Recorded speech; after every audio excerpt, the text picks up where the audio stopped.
ಓದುವನ ಬರಿಗಾಲಲ್ಲಿ ನಡೆಯುವನ ಕರೆದು ಕೆರೆದಾಗ ಒಡೆಯಿಂದ. ಇದು ಸರ್ವಜ್ಞ ಹೇಳಿದ ಮಾತು. ಕರೆಯದೇ ಬರುವವನ ಮನೆಗೆ ಯಾರು ಬೇಕಾದ್ರೂ ಬರ್ಬೋದು, ನಿಮ್ಮ ಗ್ರಾಮಕ್ಕೆ ಯಾರು ಬೇಕಾದ್ರೂ ಬರ್ಬೋದು, ಯಾವುದೇ ಕಾರ್ಯಕ್ರಮಕ್ಕೆ ಜನ ಬರ್ಬೋದು, ಶತ್ರು ಬರ್ಬೋದು, ಮಿತ್ರನೂ ಬರ್ಬೋದು. ಮತ್ತು ಕರೆಯದೇ ಬರುವವರಾದ್ರೆ ಯಾರು? ಎಲ್ಲರಿಗೂ ಆಹ್ವಾನ, ಎಲ್ಲರೂ ಕರೆದಿರಿ. ನೀವೆಲ್ಲ ನಿತ್ಯವೂ ಕರಿತೀರ, ಹೋಗ್ತಿರ್ತೀರ, ಬರ್ತಿರ್ತೀರ. ಮತ್ತು ಕರೆಯದೇ ಬರುವವನು ಯಾರವನು? ಯೋಚನೆ ಮಾಡಿ. ಕರೆಯದೇ ಬರುವವನು ಯಾರು ಅಂದರೆ, ಯಾವಾಗ ನಮ್ಮಲ್ಲಿ ಸ್ಟಾಕು ಕ್ಲೋಸ್ ಆಗುತ್ತೆ, ಬಂಡವಾಳ ಮುಗಿಯುತ್ತೆ, ವಿವೇಕ ಕಮ್ಮಿ ಆಗುತ್ತೆ, ವಿಚಾರ ಶೂನ್ಯವಾಗುತ್ತೆ, ಆವಾಗ ಬರುವುದು ಮನುಷ್ಯನಿಗೆ ಕೋಪ. ಕೋಪ ತಕ್ಷಣ ಬಂದ್ಬಿಡುತ್ತೆ. ಕರೆಯದೇ ಬರುವವನು ಯಾರಪ್ಪ ಅಂದರೆ, ನಮ್ಮಲ್ಲೇ ಇದೆ. ನಮ್ಮ ಹಿತೈಷಿನೂ ಹೌದು, ಶತ್ರುನೂ ಹೌದು. ಕೋಪ ಅನ್ನತಕ್ಕಂಥದ್ದು ಮನುಷ್ಯನಿಗೆ ಭಗವಂತ ಕೊಟ್ಟಿರ್ತಕ್ಕಂಥ ಒಂದು ಬಳುವಳಿ. ಕೋಪ ಬೇಕು, ಅದೇ ಅತಿ ಆಗಬಾರ್ದು. ಈ 84 ಲಕ್ಷ ಜೀವರಾಶಿಗಳು ಅಂತ ದಾರ್ಶನಿಕರು ಹೇಳ್ತಾರೆ. 84 ಲಕ್ಷ ಜೀವರಾಶಿಗಳು ಭೂಮಿ ಮೇಲೆ ಇದೆ. 21 ಲಕ್ಷ ನೀರಿನಲ್ಲಿ, 21 ಲಕ್ಷ ಗಾಳಿಲಿ, 21 ಲಕ್ಷ ಭೂಮಿಲಿ, 21 ಲಕ್ಷ ಯೋನಿಯಲ್ಲಿ, ಒಟ್ಟು 84 ಲಕ್ಷ ಜೀವರಾಶಿಗಳು. ಎಲ್ಲ ಜೀವರಾಶಿಗಳಲ್ಲೂ ಸಹಿತ ಒಂದು ಆತ್ಮ ಅಂತಿದೆ, ಒಂದು ಚೇತನ ಅಂತಿದೆ. ಅದಕ್ಕೆ ಸಾವಿಲ್ಲ. ಸಾವಿರದ ಯಾವುದಕ್ಕಪ್ಪ ಅಂದರೆ ದೇಹಕ್ಕೆ, ಮುಪ್ಪಿರೋದು ಯಾವುದಕ್ಕೆ? ದೇಹಕ್ಕೆ. ನಾಶ ಇರೋದು ಯಾವುದಕ್ಕೆ? ದೇಹಕ್ಕೆ. ನಾಶ ಇಲ್ಲದ್ದು, ಅಂತ್ಯ ಇಲ್ಲದ್ದು ಅನಂತ ಅಂತ ಕರಿತೀವಿ ನಾವು. ಅದು ಯಾವುದಪ್ಪ ಅಂದರೆ ಆತ್ಮ. ಅಂದರೆ ಆತ್ಮ ಅಂದರೆ ಏನು? ಅದು ಎಲ್ಲಿಂದ ಬಂತು, ಎಲ್ಲಿಗೆ ಬಂತು, ಏನು ಮಾಡ್ತು, ಏನಿರ್ತದು?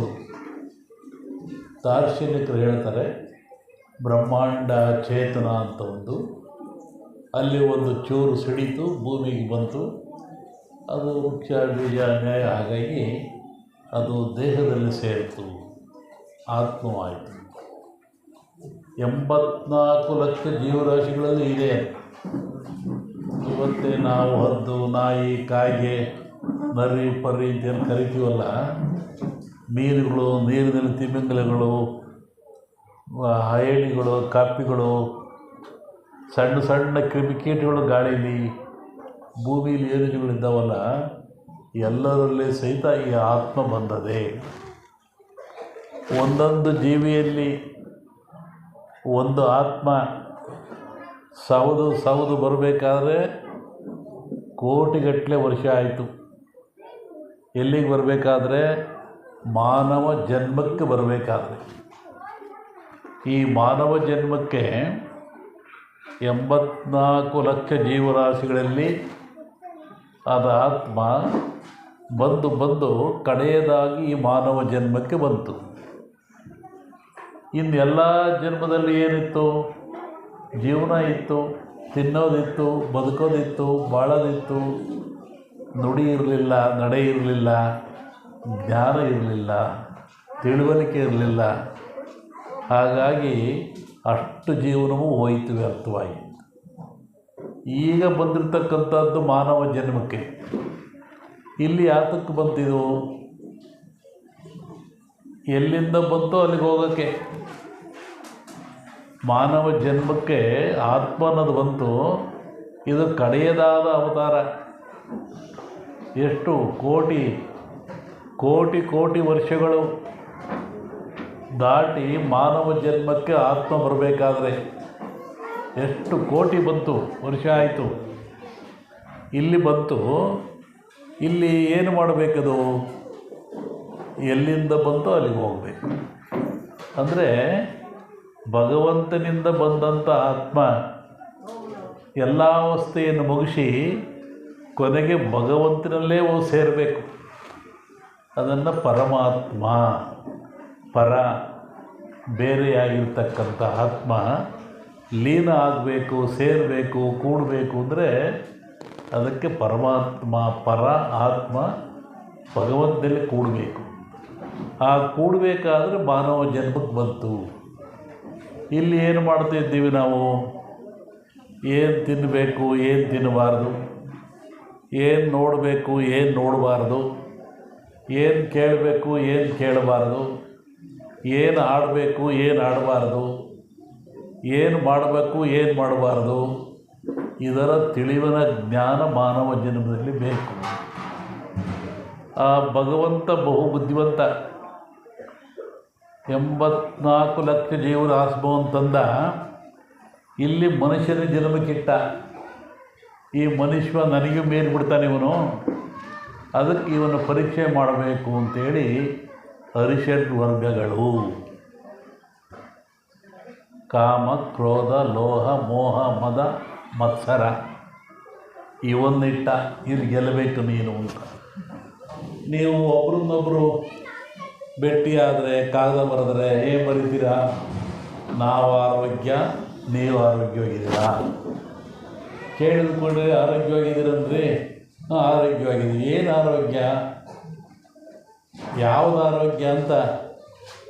ಆರೋಗ್ಯ ದೇಹಕ್ಕೆ. ನೀವು ಆರೋಗ್ಯವಿದ್ದೀರಾ? ಇವತ್ತಿಂದಲ್ಲಿದು ನಿಮ್ಮ ಮನೆಗೆ ಯಾವ ಅಜ್ಜಿಗಳು ಕಾಗದ ಇದ್ರು ನೋಡ್ರಿ, 100 ವರ್ಷ ಪತ್ರಗಳು ಬರೆದ ವ್ಯವಹಾರ ಇದ್ದು ನೋಡ್ರಿ. ನಾವು ಆರೋಗ್ಯ, ನಿಮ್ಮ ಆರೋಗ್ಯ ತಿಳಿಸಿಪ್ಪ ಒಕ್ಕಡಿಗೆ ಇರೋದೇ ಇದು. ಎಲ್ಲ ಕಡೆಗೂ ಬಂದಿರೋದೇ ಇದು. ಈಗಲೂ ಅದೇ. ಯಾವುದು ಆರೋಗ್ಯ ನೋಡಿ. ನಮ್ಮ ಹಿರಿಯರು ಎಂತಹ ಒಂದು ಪಾಠವನ್ನು ನಮಗೆ ಕಲಿಸಿದ್ದಾರೆ. ಯಾವುದು ಆರೋಗ್ಯ? ಆರೋಗ್ಯ ಅಂದರೆ ದೇಹದ್ದಲ್ಲ, ಬಿದ್ದು ಹೋಗ್ತಕ್ಕಂಥ ನಶಿಸ್ತಕ್ಕಂಥ ದೇಹದ ಆರೋಗ್ಯ ಅಲ್ಲ. ನಿಮ್ಮಲ್ಲಿ ಇರುವ 6 ಯೋಗ್ಯವಾಗಿದ್ದಾವ. ನಿಮ್ಮಲ್ಲಿರುವ 6 ಯೋಗ್ಯವಾಗಿದ್ದಾವ. 6 ಅಂದರೆ ಅವು ಹರಿಷಡ್ಗಳು ಹೇಳಿದ್ನಲ್ಲೀಗ, ಇವು ಚೆನ್ನಾಗಿದ್ದಾವ. ಇವು ಚೆನ್ನಾಗಿದ್ದರೆ ನೀವು ಚೆನ್ನಾಗಿರ್ತೀರ, ನಾವು ಚೆನ್ನಾಗಿರ್ತೀವಿ ಅಂತ. ಅದನ್ನು ನಮ್ಮ ಹಿರಿಯರು ಆರೋಗ್ಯ, ನಾವು ದೇಹಕ್ಕೆ ಅಂತ ತಿಳ್ಕೊಂಬಂದ್ವಿ. ಇದು ಒಂದು ಮೌಢ್ಯವಾದ ಜ್ಞಾನ. ಪುರಾತನ ಕಾಲವು ನಮ್ಮವರು ಹೇಳ್ಕೊಂಬಂದ ಜ್ಞಾನ. ಈ ಅರಿಷಡ್ಗಳನ್ನು ಗೆಲ್ಲಬೇಕು ನಾವು. ಅದರದ್ದು ಕೋಪನ ಒಂದು.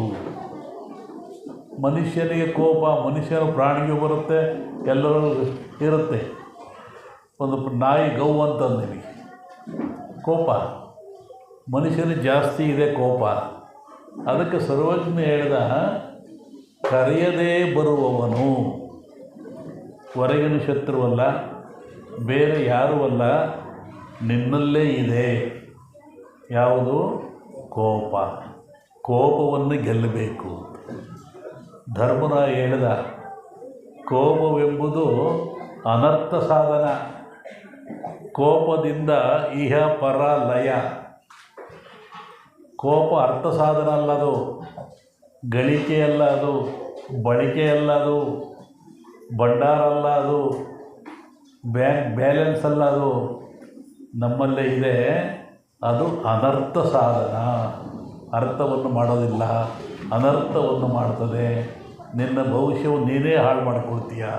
ಕೋಪ ಬಂದಾಗ ಏನೇನು ಮಾಡಿ ಕೂಗಾಡಿ, ಇವನು ಕೋಪಿಷ್ಟ, ಇವನು ಅವಿವೇಕಿ, ಇವನು ಸವಾಸ ಬೇಡ ಅಂಥೇಳಿ ತಿರಸ್ಕಾರ ಮಾಡುವಂಥ ಚಿಂತನೆ. ಈ ಕೋಪ ಮನುಷ್ಯ ಗೆಲ್ಲಬೇಕು. ಮುಂದೆ ವಿಶ್ವಾಮಿತ್ರನ ಜೀವನದಲ್ಲಿ ಬರ್ತದೆ. ಈ ಕೋಪ ಅನ್ನತಕ್ಕಂಥದ್ದು ಅನರ್ಥ ಸಾಧನ. ಯೋಗಿಗೆ ಕೋಪವೇ ಮಾಯೆ. ಯೋಗಿಯಾದವನಿಗೆ ಕೋಪವೇ ಮಾಯೆ. ಯಾಕೆ ಅಂದರೆ ಸಹಸ್ರಾರು ವರ್ಷಗಳಿಂದ, 100 ವರ್ಷಗಳಿಂದ ತಾನು ತಪಸ್ಬಲವನ್ನು ಗಳಿಸ್ಕೊಂಡಿರ್ತಾನೆ, ತಪಸ್ಸನ್ನು ಗಳಿಸ್ಕೊಂಡಿರ್ತಾನೆ. ಅದಕ್ಕೆ ಬಂದಿರೋದಾಗ ನನಗೆ ಕೊಡ್ರಿ, ಇದು ಕೊಡ್ರಿ, ಅದು ಕೊಡ್ರಿ ಗುರುಗಳೇ ಅಂತ ಕೇಳ್ತಿರಲ್ಲ. ಕೊಟ್ಟರಿಗೆಲ್ಲ ಅಂದರೆ ಆ ತಪಸ್ಸು ಉಳಿಯೋದಿಲ್ಲ. ಆ ತಪಸ್ಸು ಉಳಿಕಬೇಕಾದ್ರೆ ಅವನಿಗೆ ಕೋಪ ಇರಬೇಕು. ಕೋಪಿಷ್ಟಪ್ಪ ಅವ್ರ ಹತ್ರ ಹೋಗೋದು ಬೇಡ, ಬೈತಾನೆ. ನೋಡಿ, ನಾಗರಾವು ಕಂಡ್ರೆ ಕೈ ಮುಗಿತೀರ, ನಾಳೆ ಪಂಚಮಿ ಹಾರಾಕ್ತೀರ, ಪೂಜೆ ಮಾಡ್ತೀರ. ಅದೇ ಒಂದು ಕೆರೆ ಬಂದರೆ ಇನ್ನೊಂದು ಹೊಡೆದಾಕ್ತೀರ. ನಾಗರು ಮಾತ್ರ ಕೈ ಮುಗಿತೀರ, ಸಾಯ್ತೇನೆ ಕಡಿದು ಸಾಯ್ತೇನೆ ಅಂತ. ಅದು ಸುಮ್ಕೆ ಇರಲ್ಲ, ಅದು ಬುಸ್ ಅನ್ನುತ್ತೆ, ಹೆದರಿಸುತ್ತೆ. ಅದಕ್ಕೂ ಕೋಪ ಇದೆ. ಕೋಪ ಭಗವಂತ ಯಾತಕ್ಕಿಟ್ಟ ಅಂದರೆ ತನ್ನ ರಕ್ಷಣೆಗಾಗಿ, ತನ್ನ ಬದುಕಿಗಾಗಿ, ತನ್ನ ಉಳಿಗೆ ಕೋಪವನ್ನಿಟ್ಟ, ಮತ್ತೊಬ್ಬರಿಗೆ ನೋವು ಮಾಡೋಕ್ಕಲ್ಲ. ಹಾಗೆ ಕೋಪ ಅನ್ನತಕ್ಕಂಥದ್ದು ಮನುಷ್ಯನ ಜೀವನದಲ್ಲಿ ಹಾಸುಹೊಕ್ಕಾಗಿರ್ತದೆ. ಅದು ಸದ್ಬಳಕೆ ಆಗಬೇಕು, ದುರುಪಯೋಗ ಆಗಬಾರ್ದು, ಕೋಪಿಷ್ಠನಾಗಬಾರದು. ಆವತ್ತು ಶಾಂತಿ ಇರಬೇಕು. ಇದರ್ಥ ನಾವು ತಿಂಗಳುಗಟ್ಟಲೆ ಹೇಳ್ಬೋದು, ವರ್ಷಗಟ್ಟಲೆ ಹೇಳ್ಬೋದು ಕೋಪದ ಬಗ್ಗೆ. ಕೋಪ ಇಲ್ಲದವರೇ ಇಲ್ಲ ಜಗತ್ತಿನಲ್ಲಿ. ಕೋಪವನ್ನು ಗೆಲ್ಲಬೇಕಾದರೆ ಈ ಅರಿಷಡ್ವರ್ಗಗಳು 84 ಲಕ್ಷ ಜೀವರಾಶಿಗಳಲ್ಲಿ ನೀನು ಹುಟ್ಟಿ ಬಂದೆ ಅಕ್ಕಮಹಾದೇವ್ ಹೇಳ್ತಾಳೆ ಒಂದು ಕಡೆ, ಬಂದೆ ಬಾರದ ಯೋನಿಯಲ್ಲಿ ಬಂದೆ, ಇಂದಡ ಜನ್ಮ ಏನಾದಡಾಗಲಿ ಈ ಜನ್ಮದಲ್ಲಿ ಕಾಯು ಅಂತಾಳೆ. ಸಾವಿರಾರು ಲಕ್ಷಾಂತರ ಜನ ಬಂದುಬಿಟ್ಟೆ ನಾನು, ಏನೆಲ್ಲ ಆಗೋಗ್ಬಿಡ್ಲಪ್ಪ ಅದು ಭಗವಂತ, ಈಗ ನನ್ನ ಕಾಪಾಡು, ನನಗೆ ಮೋಕ್ಷವನ್ನು ಕೊಡು ಅಂಥೇಳಿ ಮನುಷ್ಯನಿಗೆ ಸುಖ ಜೀವನಕ್ಕೆ ಆದರ್ಶವಾಗಿ ಬಾಳಲಿಕ್ಕೆ ಮನುಷ್ಯನಿಗೆ ಕೋಪ ಬೇಕು. ಆ ಕೋಪ ದುರುಪಯೋಗ ಆಗಬಾರ್ದು, ಪಡಿಕೊಳ್ಳಬಾರ್ದು. ಅದಕ್ಕೆ ಕೋಪವನ್ನು ಕಡಿಮೆ ಮಾಡಿ, ಕೋಪವನ್ನು ಬಿಡಿ. ಇದ್ರಲ್ಲಿ ಯೋಚನೆ ಮಾಡಿರಲ್ಲ, ಸಿಟ್ಟು ಮಾಡ್ಕೋಬೇಡ್ರಿ. ಸ್ವಾಮಿಗಳು ಹೇಳಿರುವಂಥ ಹೊಡಿಸೋಣಕ್ಕೆ ಹೋಗಬೇಡ್ರಿ. ಯಾಕೆ ಕೋಪ ಬಿಡು ಅಂತ ಹೇಳಿರಲ್ಲ, ನೀವು ಹೊಡೆದ್ರು ಹೊಡಿ ಅಂತೇಳಿ. ಒಂದು ನಾಗರವಿತ್ತಂತೆ, ಇದು ಊರ ಮುಂದೆ ಎಲ್ಲರನ್ನು ಕಡಿಯೋಕ್ಕೆ ಹೋಗೋದಂತೆ, ಎಲ್ಲರನ್ನು ಬುಸ್ಸನದಂತೆ. ಜನ ಹೋಗೋದೇ ಬಿಟ್ಬಿಟ್ರಂತಲ್ಲಿ. ಆ ದಾರಿಯಲ್ಲಿ ಒಬ್ಬರು ಸ್ವಾಮಿಗಳು ಹೋದ್ರಂತೆ. ಹೋಗ್ಬೇಡ್ರಿ ಸ್ವಾಮಿಗಳೇ, ಅಲ್ಲಿ ನಾಗರವಿತ್ತೆ, ಕಡಿಯುತ್ತೆ, ಅದನ್ನು ಬುಸ್ ಅನ್ನುತ್ತೆ. ಇರ್ಲಿಲ್ಲ ಸ್ವಾಮಿಗಳಲ್ಲಿ ಹೋದರು, ಅವ್ರಿಗೆ ಬಂದು ಬುಸ್ ಅಂತದ್ದು. ಅದೇನಪ್ಪ ಹಿಂಗ್ಯಾಕೆ ಮಾಡ್ತೀಯ ನೀನು, ಪರಮಾತ್ಮನ ಆಭರಣ ಇದ್ದೀಯಾ, ಹಿಂಗೆಲ್ಲ ಕೋಪ ಮಾಡಿ ಜನಕ್ಕೆ ಎದುರಿಸಬಾರ್ದು. ಏನು ಮಾಡಬೇಕು, ಶಾಂತನಾಗಿರು ಅಂತೇಳಿ. ಆಯಿತು ಸ್ವಾಮಿಗಳೇ, ಶಾಂತನಾಗಿತ್ತು. ಜನ ಹೋಗೋರು ಬರೋರು ಹೋಗಿ ಕಡಿತಿರಲ್ವಲ್ಲ, ಬುಸ್ ಅಂತಲ್ಲ, ಎಲ್ಲರೂ ಒಂದು ಕಲ್ಲು ಹಾಕರು. ಮೈಯೆಲ್ಲ ತೂತಾಯಿತು, ರಕ್ತ ಬಂತು. ಆದರೂ ಸುಮ್ಕಲೆ, ಯಾಕೆ ಗುರುಗಳಿಗೆ ಮಾತು ಕೊಟ್ಟಿತ್ತಲ್ಲ, ನಾನು ಎದುರಿಸಲ್ಲ ಅಂತ. ಅದೇ ಗುರುಗಳು ದಾರಿಯಲ್ಲಿ ಮತ್ತೆ ಬಂದ್ರಂತೆ. ಏನಪ್ಪ ನಾಗಪ್ಪ, ಮಾಡೋಣ ಸ್ವಾಮಿ, ನೀವು ಮಾತು ಕೇಳಿ ಹಿಂಗಾಗಿದ್ದು ನೋಡಿ, ಮೈಯೆಲ್ಲ ತೂತಾಗಿದೆ, ಆಗಲೇ ಸಾಯ್ತಿದ್ದೀನಿ, ನೀವು ಕೋಪ ಮಾಡಬೇಡ ಅಂದರೆ ನೋಡಿ, ಎಲ್ಲ ಹೊಡಿತಾರೆ, ಎಲ್ಲರೂ ಚುಚ್ತಾರೆ ಅಂದೆ. ಅಲ್ಲಪ್ಪ, ನಿನ್ನ ಬದಿಗೆ ಕೋಪ ಇಟ್ಟಗ, ಜಗತ್ತದ ಕೋಪ ನಾನು ಹೇಳಿದ ನಿನಗೆ ನಿನ್ನ ಬದುಕಿಟ್ಟಗ ಅಂದರು. ಮತ್ತೆ ನಾಗ ಬುಸ್ಸನ್ನ ಕತಿಗಂತೆ, ಅದನ್ನೇ ಯಾರು ಬರಲಿಲ್ಲ. ಹಾಗೆ ನಿಮ್ಮ ಬದುಕಿಗೆ, ನಿಮ್ಮ ಬಾಳುವಿಗೆ, ನಿಮ್ಮ ಸುಖಕ್ಕೆ ಕೋಪ ಬೇಕು, ಅದು ಅತಿ ಆಗಬಾರ್ದು. ಇದು ಒಂದು ಸಂದೇಶ ಭಗವಂತ ನಮಗೆ ಕೊಟ್ಟು ಕಳಿಸಿದ್ದಾನೆ. ಮತ್ತು 84 ಲಕ್ಷ ಜೀವರಾಶಿಗಳಲ್ಲಿ ನೀವು ಬಿಟ್ಟರೆ ಮತ್ತೆ ಹಿಂದಕ್ಕೆ ಹೋಗಬೇಕು. ಕೋಟ್ಯಾಂತರ ವರ್ಷಗಳಿಂದ ಬಂದಿರತಕ್ಕಂಥ ಆತ್ಮ ಮಾನವನಾಗಿ ಹುಟ್ಟಿದ್ದೀರಿ.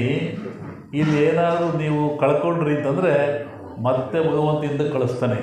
ಅದಕ್ಕೆ ಭಗವಂತ ಬಹು ಬುದ್ಧಿವಂತ ಅಂಥೇಳಿ ಮತ್ತೆ ಅರಿಷಡ್ಗಳನ್ನಿಟ್ಟ. ಅದರ ಒಂದು ಕೋಪ. ಇನ್ನೊಂದು, ಕರೆಯದೇ ಬರುವವನು ಬರೆಯದೇ ಓದುವನು. ಯಾರು ಬರೆಯದೇ ಇಲ್ಲ, ಓದ್ತಾನೆ ಇರ್ತಾನವನು. ನಾವೇನು ಮಾಡ್ತೀವಿ, ಮನೆ ಹುಡುಗರು, ಬರ್ಕೊಳ್ಳೋ ಹುಡುಗ ಬರೀಬೇಕಣೋ, ಲಿಖ್ನ 10 ಪಡ್ನ, ಒಂದು ಸಲ ಬರೋದು 10 ಸಲ ಓದ್ದಂಗಾಗುತ್ತೆ, ಬರಲಿ ಅಂತೀವಿ. ಆ ವಿದ್ಯಾರ್ಥಿ ಅಲ್ಲ. ಬರೆಯದೇ ಓದುವನು ಭಾಳ ಮುಖ್ಯವಾದ್ದು ಜೀವನದಲ್ಲಿ. ಅದು ಯಾವುದು, ಕಣ್ಣು. ನಿಮ್ಮ ಕಣ್ಣು ಬರೆಯುತ್ತಾ?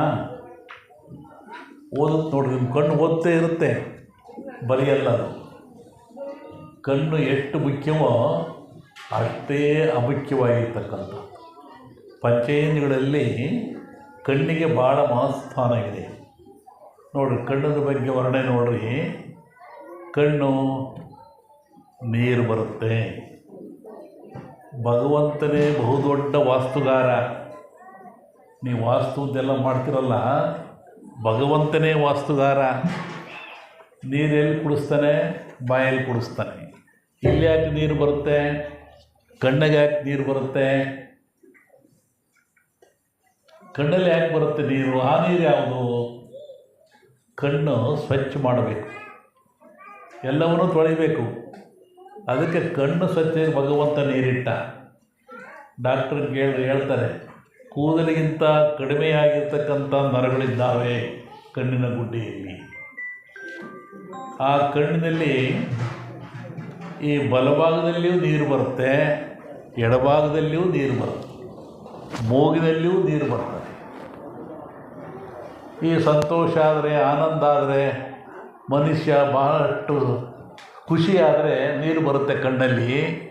ಅದು ಬಲಭಾಗದಲ್ಲಿ ಬರುತ್ತೆ, ಅದು ಬಾಯಿಗೆ ಹೋಗುತ್ತೆ, ಅದು ಸಿಹಿಯಾಗಿರುತ್ತೆ. ನೋಡಿ, ಭಗವಂತ ಇದೇ ಕಣ್ಣಲ್ಲಿ, ಇದೇ ದೇಹದಲ್ಲಿ ಸಂತೋಷವನ್ನು ಇಟ್ಟ. ಅದೇ ಎಡಭಾಗದಲ್ಲಿ ನೀರು ಬರುತ್ತೆ ದುಃಖವಾದಾಗ, ನೋವಾದಾಗ, ಆತ್ಮೀಯರು ದೂರ ಆದಾಗ, ಸಹಿಸಲಾಗದ ಕಷ್ಟ ಬಂದಾಗ ನೀರು ಬರುತ್ತೆ. ಅವಾಗ ಅಳ್ತೀವಿ, ಅದು ಎಡಗಡೆ ಆಗಿ ಬರುತ್ತೆ. ಅದು ಬಾಯಿಗೆ ಹೋದಾಗ ಉಪ್ಪಾಗಿರುತ್ತೆ. ನೋಡಿ, ಗೊತ್ತು, ಯೋಚನೆ ಮಾಡ್ಕೊಳ್ಳಿ. ಭಗವಂತ ಸಂತೋಷ ಸುಖ ದುಃಖಗಳನ್ನು ಸಮ್ಮಿಲವಾಗಿ ಕೊಟ್ಟ ನಿಮ್ಮ ಕಣ್ಣಲ್ಲಿಟ್ಟ.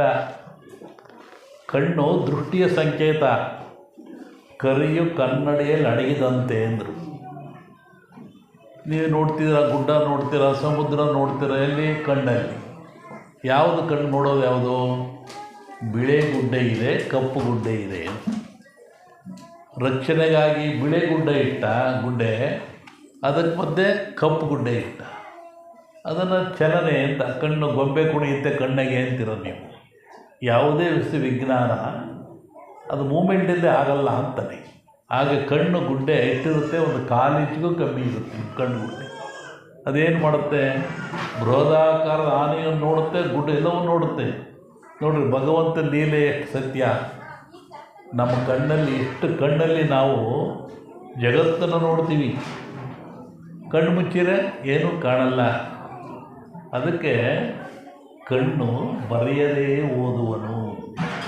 ಯಥಾ ದೃಷ್ಟಿ ತಥಾ ಸೃಷ್ಟಿ. ನಾವು ನೋಡಿದಂತೆ ನಮ್ಮ ಮನಸ್ಸು. ಹೆಣ್ಣನ್ನು ನೋಡ್ತೀವಿ, ತಾಯಿಯನ್ನು ನೋಡ್ತೀವಿ, ಹೆಂಡತಿಯನ್ನು ನೋಡ್ತೀವಿ, ಮಕ್ಕಳನ್ನು ನೋಡ್ತೀವಿ. ಯಾವುದು? ಕಣ್ಣು. ತಾಯಿಯನ್ನು ನೋಡಿದಾಗ ತಾಯಿಯಾಗಿ ಕಾಣ್ತದೆ, ಹೆಂಡತಿಯನ್ನು ನೋಡಿದಾಗ ಹೆಂಡತಿಯಾಗಿ ಕಾಣ್ತದೆ, ಮಕ್ಕಳನ್ನು ನೋಡಿದಾಗ ಮಕ್ಕಳಾಗಿ ಕಾಯ್ತದೆ. ನೋಡುವಂಥ ಕಣ್ಣು ಶುದ್ಧವಾಗಿರಬೇಕು. ಅದು ಅಶುದ್ಧವಾದಾಗ ಆಪತ್ತು ಬರ್ತದೆ, ನೋವನ್ನು ಬರ್ತದೆ. ಮನುಷ್ಯನಿಗೆ ಜಗತ್ತು ವಿಚಿತ್ರವಾಗ್ತದೆ. ಅದಕ್ಕೆ ನಿಮ್ಮ ನೋಟ ಶುದ್ಧವಾಗಿರಬೇಕು. ನಾವೇನು ನೋಡ್ತೀವಿ ಅದು ಶುದ್ಧವಾಗಿರಬೇಕು. ಶುದ್ಧತೆಯನ್ನು ಆವರಿಸ್ಕೋಬೇಕು. ನಾವು ನಮ್ಮ ಮನಸ್ಸನ್ನು ತದ್ಕೋಬೇಕು ನಾವು ಅದನ್ನು. ಹಾಗೆ ಕಣ್ಣು ಬಹಳ ಮುಖ್ಯವಾಗಿರ್ತಕ್ಕಂಥದ್ದು. ಆ ಕಣ್ಣಿಂದ ನಾವು ನೋಡುವ ದೃಷ್ಟಿ ಶುದ್ಧವಾಗಿಟ್ಕೊಂಡ್ರೆ ನಮ್ಮ ಮನಸ್ಸೆಲ್ಲವೂ ಪರಿಶುದ್ಧವಾಗಿರ್ತದೆ. ಇನ್ನು ನಾನು 3 ದಿನದಿಂದ ಮಠ ಬಿಟ್ಟಿದ್ದೀನಿ. ಮೊನ್ನೆ ಹೈದರಾಬಾದ್ ಕಾರ್ಯಕ್ರಮ, ನಿನ್ನೆ ಬಸವ ಕಲ್ಯಾಣ ಕಾರ್ಯಕ್ರಮ, ಬೀದರಿನ ಕಾರ್ಯಕ್ರಮ ರಾತ್ರಿ, ಇವತ್ತು ಬೆಳಗ್ಗೆ 6 ಗಂಟೆ ಫ್ಲೈಟಿಗೆ ಬೆಂಗಳೂರಿಗೆ ಬಂದು ಇಲ್ಲೊಂದು ವಿಜಯಪುರದ ಕಾರ್ಯಕ್ರಮ. ಇದಕ್ಕೆ ಅನಿವಾರ್ಯವಾಗಿ ಇವರು ಬಂದು ಗದ್ದಲ ಮಾಡಿದರು. ಮೇಲೆಗೆ ರಾಮಣ್ಣ, ತಮ್ಮದು ಭಾಳ ಗಲಾಟೆ. ರಾಮಣ್ಣ ನಾವು ವಿದ್ಯಾರ್ಥಿ ಇದ್ದರೂ ಮಠಕ್ಕೆ ಬರುವ, ಅವರ ವೀರಪ್ಪ ಅಂತ ಅವ್ರ ಮಾವರು ನಮ್ಮ ಮಠದಲ್ಲಿದ್ದರಂತೆ. ನಮ್ಮದೊಂದು 70 ಎಕರೆ ತೆಂಗಿನ ತೋಟ ಇದೆ ಮಠದಲ್ಲಿ. ಆ ತೋಟದಲ್ಲಿ ವೀರಪ್ಪ, ಅವ್ರ ಹೆಂಡತಿ, ಮಕ್ಕಳು ಅಲ್ಲೇ ಇದ್ದು ಆ ಮಠವನ್ನು ಭಾಳಷ್ಟು ಬೆಳೆಸ್ತಾರೆ ಅವರು. ಅವ್ರ ಮಗಳಲ್ಲೇ ರಾಮಣ್ಣ ಮದುವೆ ಆಗಿದ್ದಲ್ವೇ, ರಾಮಣ್ಣ ಮದುವೆ ಆಗಿದೆ. ರಾಮಣ್ಣ ಅಲ್ಲಿದ್ದ ಮಠದಲ್ಲಿ ಭಾಳ ವರ್ಷ ಕಾಲ, ನಮ್ಮ ದೊಡ್ಡವ್ರ ಕಾಲದಲ್ಲಿ. ನಾವು ಸಣ್ಣವರಿದ್ದವರು ಬಂದು ನಮಗೆಲ್ಲ ಜೋಪಾನ ಮಾಡೋನು, ಬುದ್ಧಿ ಹೇಳೋನು, ಸ್ವಲ್ಪ ರೇಗಾಡೋನು. ಆದರೆ ಆತ್ಮೀಯತೆ ಆ ಮಠದ ಮೇಲೆ ಭಾಳ ಆತ್ಮೀಯತೆ. ಚೆನ್ನಾಗಿದ್ದೀವಿ ಬುದ್ಧಿ. ನಮ್ಮ ಶರಣಪುರ ನಮ್ಮ ದೊಡ್ಡವ್ರ ಸತಿ ಕರೆಸಿದ್ದ ಅವನಿದ್ದಾಗ. ನಮ್ಮನ್ನು ಕರೆದಿದ್ದ ಬರೋಕ್ಕಾಗಿರಲಿಲ್ಲ. ನಾವು ಹೆಂಗಿದೆ ಗೊತ್ತಾ ಬುದ್ಧಿ, 90 ಎಕರೆ ಜಮೀನು ಮಾಡಿದ್ವಿ, ಏನು ಹೇಳವ. ಆಮೇಲೆ ಆರ್ಯ ಸಮಾಜದ ಒಂದು ಒಳ್ಳೆಯ ಕೆಲಸಗಾರ, ಅದರ ತತ್ವನಿಷ್ಠಕ ಅವನು. ಬಂದು ನಮ್ಮ ಹತ್ರ ಭಾಳ ಹೇಳ್ತಾ ಇದ್ದ. ಅವನಿಂದ ಬರೋಕ್ಕೆ ನಮಗೆ ಆಗಲಿಲ್ಲ, ಅನೇಕ ಒತ್ತಡಗಳಿಂದ. ಹಾಗಾಗಿ ಮೊನ್ನೆ ಇವರು ಬಂದಾಗ ಹೇಳಿದೆ, ಖಂಡಿತ ಬರ್ತೀನಿ, ರಾಮಣ್ಣನ ಆಶೆ ಇದೆ. ನಮ್ಮ ಮಠಕ್ಕಾಗಿ ದುಡಿದಾರೆ ಅವರು. ನಮ್ಮ 106 ಎಕರೆ ತೆಂಗಿನ ದುಡಿದು ಮಠಕ್ಕೆ ಆಧಾರ ಸ್ತಂಭ ಇದ್ದಾರೆ ವೀರಪ್ಪರವರ. ಅವರ ಆ ಸಂದೇಶ ಏನು ಬರೆದಿರ್ಬೇಕನ್ನೋ ಬುಕ್ಕಿನಾಗಲ್ಲ ಸಂದೇಶನ ಹೇಗೆ ಬರ್ತೀನಿ ಅಂತೇಳಿ. ನೋಡ್ರಿ, ಭಕ್ತಿ ಎಂತಹದ್ದು ಅಂತ, ಭಕ್ತಿ ಎಂತಹದ್ದು. ಹರಿಹರ ಬರೀತಾನೆ, ಒಂದು ಕಡೆ ಒಬ್ಬ ಮೀನು ಹಿಡಿತಾ ಇರ್ತಾನೆ ಸಮುದ್ರದಲ್ಲಿ. ಅವನದೊಂದು ಕಾಯಕ, ಮೀನು ಬಿಡ್ತಾನೆ, ಬಲೆ ಬೀಸ್ತಾನೆ, ಮೀನು ಬರುತ್ತೆ. ಮೊದಲೇ ಬಂದಂಥ ಮೀನು ಭಗವಂತಂದು, ನಂದಲ್ಲ ಅಂತ ವಾಪಸ್ ಬಿಡ್ತಾ ಇದ್ದ. ಆಮೇಲೆ ಬಂದ ಮೀನೆಲ್ಲ ಅವನು ಊಟ ಮಾಡ್ಕೊಂಡು ಜೀವನ ಮಾಡ್ತಾಯಿದ್ದ. ಎಷ್ಟೋ ವರ್ಷ ನಡೀತು. ಭಗವಂತ ಯೋಚನೆ ಮಾಡಿದ, ಎಷ್ಟೊಂದು ನಿಷ್ಠೆ ಇದೆ ಇವನಿಗೆ, ಭಕ್ತಿ ಇದೆ, ನೋಡೋಣ ಅಂಥೇಳಿ ಒಂದು ದಿವಸ ಬಲೆ ಬೀಸಿದ. ಒಂದು ದೊಡ್ಡ ಮೀನು ಸಿಕ್ತು. ಹೇಳ್ದ ಬಂತು, ನೋಡಿದ. ಈ ಮೀನು ಮಾರಿಬಿಟ್ರೆ 1 ತಿಂಗಳು ಸುಖವಾಗಿರ್ಬೋದು ನಾನು. ಆದರೆ ಅವನ ಕಾಯಕ ಯಾವುದು? ಮೊದಲು ಸಿಕ್ಕಿದ ಮೀನು ಭಗವಂತಂದು, ನಂದಲ್ಲ. ಬಿಟ್ಬಿಟ್ಟ ನೀರಿಗೆ ಅವನು. ಮತ್ತೆ ಬಲೆ ಬೀಸಿಬಿಟ್ಟ ಅವನು. ಮೀನು ಸಿಕ್ಕಲೇ ಇಲ್ಲ. ಹೋದ. 3 ದಿವಸ ಮತ್ತೆ ಬಂದ, ಮತ್ತೆ ಬಲೆ ಬೀಸಿದ. ಅದೇ ದೊಡ್ಡ ಮೀನು ಬಿತ್ತು. ಹೇಳ್ಕೊಂಬಂದ. ಇಲ್ಲ ಬೇಡ, ದೇವ್ರದ್ದು ಅಂತ ಬಿಟ್ಟ. ಹಿಂಗೊಂದು ವಾರಗಟ್ಟಲೆ ಮಾಡ್ದ, ಮೀನು ಸಿಕ್ಕಲೇ ಇಲ್ಲ. ಒಂದೇ ಮೀನು ಬರ್ತಾಯಿತ್ತು. ಕೊನೆಗೆ ಒಂದು ನಿಶ್ಚಯಿಸ್ಕೊಂಡ, ಹೆಂಡತಿ ಮಕ್ಕಳು ಉಪವಾಸ, ಈ ಕಾಯಕದಲ್ಲಿದ್ದೀನಿ ನಾನು, ಇವತ್ತೇನಾದ್ರು ಮೀನು ಕೊಡಲಿಲ್ಲ ನೀನು ಬಲೆಗೆ ಅಂದರೆ ಇಲ್ಲೇ ಬಿದ್ದು ಪ್ರಾಣ ಕಳ್ಕೊಳ್ತೀನಿ ಅಂತ ಬೀಸಿದ ಬಲೆನ ಎಳೀತಾ ಇದ್ದಾನೆ. ಭಾಳ ಭಾರಾಗಿ ಬರ್ತಾಯಿದೆ. ಬಂದು ನೋಡಿದರೆ ಭಾಳ ಖುಷಿಯಾಯ್ತು ಇವನಿಗೆ. ಇವತ್ತು ದೊಡ್ಡ ಮೀನು ಕಣಪ್ಪ, ಹೋತು ಕೈ ಬಿಡ್ತಿದ್ದು ಅಂತೇಳಿ ಹೇಳಿದ್ರೆ ಅಲ್ಲೇನಿರುತ್ತಪ್ಪ ಅಂದರೆ ಪಾರ್ವತಿ ಪರಮೇಶ್ವರರು ಗಣಸಮೂಹ ಬಲೆ ಸಿಗಾಕ್ಕೊಂಡ್ರು. ಆ ಮೀನುಗಾರನ ಭಕ್ತಿ ನಿಷ್ಠೆಗೆ ಅವರೇ ಸಿಗಾಕ್ಕೊಂಡ್ಬಿಟ್ರು. ಹಂಗೆ ನಮ್ಮ ರಾಮಣ್ಣ, ಅವ್ರ ಮಾವೀರಪ್ಪರು ಕೋಡಿ ಮಠಕ್ಕೆ ಮಾಡಿರ್ತಕ್ಕಂಥ ಸೇವೆ ಇವತ್ತು ಏನೋ ಹೇಳಿದ್ನ, ನಾವು ಬರೋಲ್ಲ, ನಾವು ದುಡ್ಡು ಕೊಟ್ಟಬೇಕು, ನೀವು ನಮಗೆ ಲಕ್ಷ ಕಟ್ಟಬೇಕು, ನಮಗೆ ಎಲ್ಲ ಹೆದರಿಸಿದ್ವಿ ನಾವು ಬಿಡಲಿ ಅಂತೇಳಿ. ಯಾಕಂದರೆ ನಾವು ಕೊಟ್ಟದ್ದು ನಾವು ಗುರುಗಳೇ, ನೀವು ಬರೋದು ಕಲ್ತ್ಕೊಂಡ್ರೆ ನೀವು ಅಂದರು. ಇಲ್ಲ ಆಮೇಲೆ ನನಗೆ ಏನು ಮಾಡೋದು ಕಾರ್ಯಕ್ರಮ ಬಂದು ಅಂದರೆ ಅವ್ರ ಭಕ್ತಿ ನೋಡಿ ಖುಷಿ, ಮುಖ ನೋಡಿ ಖುಷಿ ಆಗುತ್ತೆ ನನಗೆ. ಅವ್ರು ನಮಗೆ ಕೋಡಿ ಮಠಕ್ಕೆ ಮಾಡಿರ್ತಕ್ಕಂಥ ಒಂದು ಭಕ್ತಿ ಇವತ್ತು ಇಡೀ ಮನೆತನವನ್ನೇ ಕಾಪಾಡ್ತಾ ಇದೆ. ಭಾಳ ಚೆನ್ನಾಗಿದ್ದಾರೆ ಅವರು. ವರ್ಷಕ್ಕೆ 2 ಸರಿ ಬರ್ತಾರೆ, ಮಳೆ ಸರಿ ಬಂದು ಮಾತಾಡ್ಕೊಂಡು ಬರ್ತಾರೆ. ಅಂತಹ ಒಂದು ಭಕ್ತಿ ಅಂತಪ್ಪ ಅಂದರೆ ಆ ಶಕ್ತಿಯಾಗಿ ಪರಿಗಣಿಸಿ ಬೇಡಿದ್ದನ್ನು ಕೊಡ್ತದೆ. ಅದು ನಿಷ್ಕಲಂಕವಾಗಿರಬೇಕು. ನನಗೆ ಇನ್ನೊಂದು ಕಾರ್ಯಕ್ರಮ ಐತೆ, ಮಾಡಾಡೋದು ನೀವೆಲ್ಲ ಕೇಳಿದ್ರಲ್ಲ, ಗೌರಮ್ಮನ್ನು. ನಾಳೆ ಉದ್ಘಾಟನೆ ದೇವಸ್ಥಾನ ಮಾಡ್ತಿದ್ದಲೇ 1-2 ಕೋಟಿ ಕಟ್ಟಿಸಿದ್ದೀವಿ. ಸಾಯಂಕಾಲ ಒಂದು ಮೀಟಿಂಗ್ ಇದೆ. ಹೀಗಾಗಿ ಸ್ವಲ್ಪ ಸ್ಪೀಡಾಗಿ ಹೋಗ್ತೀನಿ ನಾನು. ಯಾವುದು ಹೇಳಿ ನಿಲ್ಲಿಸಿದೆ ನಾನು ನಿಮಗೆ? ಮೀನೊಂದು ಭಕ್ತಿ ಇದಾತು. ಕಣ್ಣು ನನಗೆ ಗೊತ್ತಿತ್ತೆ, ನಿಮಗೆ ಗೊತ್ತಿಲ್ಲ ನೋಡ ಅಂತ ಕೇಳಿದೆ ಅಷ್ಟೇ. ನೀವು ಭಕ್ತಿ ಭರವಸೆಯಲ್ಲಿ ಬರೆಸ್ಬಿಡ್ತೀರಿ. ಕಣ್ಣು ಭಾಳ ಮುಖ್ಯವಾಗಿರ್ತಕ್ಕಂಥ ಅಂಗ, ರಕ್ಷಣೆ ಮಾಡ್ಕೋಬೇಕು. ಜೊತೆಗೆ ನಾವು ಯಾವುದನ್ನೇ ನೋಡಿದರೂ ಸಹಿತ ಸದ್ಭಾವನೆಯಿಂದ ನೋಡಬೇಕು, ಒಳ್ಳೆಯದನ್ನಾಗಿ ನೋಡಬೇಕು, ಒಳ್ಳೆಯದಾಗಿ ಗ್ರಹಿಸಬೇಕು. ತಾಯಿ ಹೆಣ್ಣನ್ನು ನೋಡಿದರೆ ಅದು ಸಂಸ್ಕೃತಿ. ಹೆಣ್ಣನ್ನು ತಾಯಿಯಾಗಿ ನೋಡ್ತಕ್ಕಂಥದ್ದು ಸಂಸ್ಕೃತಿ. ಹೆಣ್ಣನ್ನು ಹೆಣ್ಣಾಗಿ ನೋಡುವುದು ಪ್ರಕೃತಿ. ಹೆಣ್ಣನ್ನು ಮಾಯಾಗಿ ನೋಡೋದು ವಿಕೃತಿ. ಕಣ್ಣಲ್ಲೇ ಇದೆ ನೋಡಿ, ಪ್ರಕೃತಿ, ವಿಕೃತಿ, ಸಂಸ್ಕೃತಿ. ಆ ಕಣ್ಣು ಬಹಳ ಮುಖ್ಯವಾದ ಮನುಷ್ಯನಿಗೆ. ಅದರಿಂದ ಕಣ್ಣನ್ನು ನೋಡುವ ನೋಟ ಶುದ್ಧವಾಗಿರಬೇಕು. ನಾವು ಎಲ್ಲಿ ನೋಡಿದರೂ ಭಗವಂತನೇ ಕಾಣ್ತಿದ್ದೇವೆ, ಭಗವಂತ ಅಂತ ತಿಳ್ಕೋಬೇಕು. ಅದಕ್ಕೆ ಬರೆಯದೇ ಓದುವನು, ಕಡೆ ಇನ್ನೊಂದು ಯಾವುದು ಬರಿಗಾಲಲ್ಲಿ ನಡೆಯುವನು. ಯಾರು ಬರಿಗಾಲಲ್ಲಿ ನಡೆಯುವನು? ಕಳ್ಳ ಅಂತೀವಿ ನಾವು.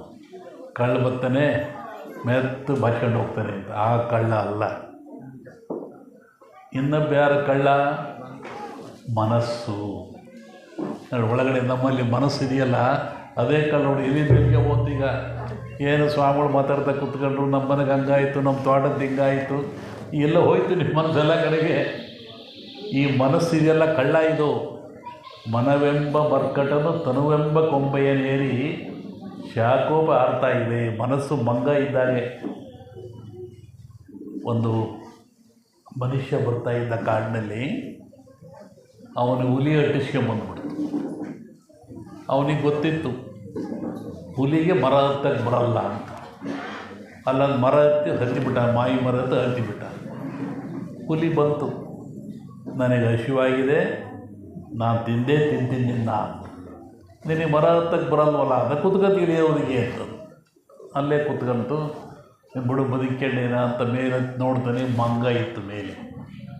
ಇಲ್ಲ ಇವನ ಈ ಹುಲಿ, ಈ ಮಂಗ ಮೊದಲೇ ಮಂಗ ಮತ್ತೆ ಚೇಷ್ಟೆ ಮಾಡಿ ಕೆಳಗೆ ಕಡಿಬಿಟ್ರೆ ಏನು ಮಾಡೋದು ಅಂತ ಮಂಗನ ಕಡೆ ನೋಡಿದ.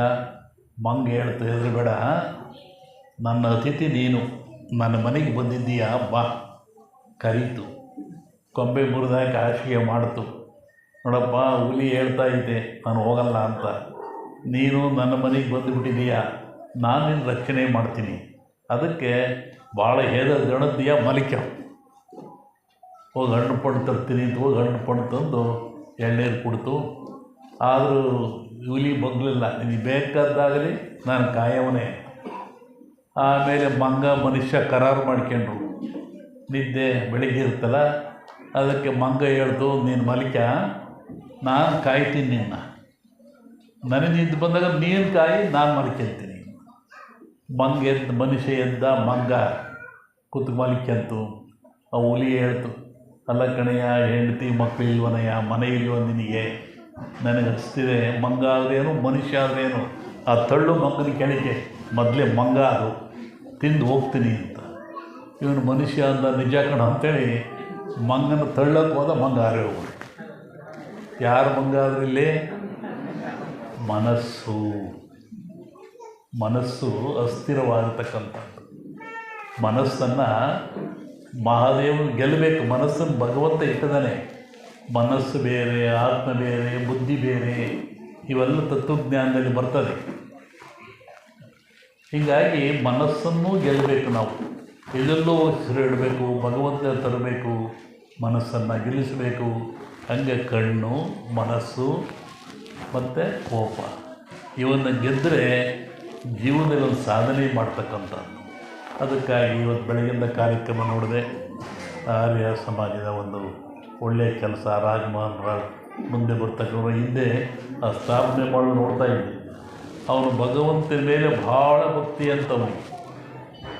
ಆರ್ಯ ಸಮಾಜ ಸ್ಥಾಪನೆ ಮೂಲ ಪುರುಷ. ಹಾಂ, ದೇವಸ್ಥಾನಕ್ಕೆ ಹೋಗಿದ್ದಂತೆ. ಆ ಭಗವಂತನ ಒಂದು ಇಲಿ ಆಟ ಆಡಿಬಿಡ್ತಾನೆ. ಇಲಿನೇ ತಡೆದ ಭಗವಂತ ನನ್ನೇನು ಕಾಯ್ತೇನೆ ಅಂತಬಿಟ್ಟು ಈ ಕಡೆ ಸಮಾಜಕ್ಕೆ ಬಂದ.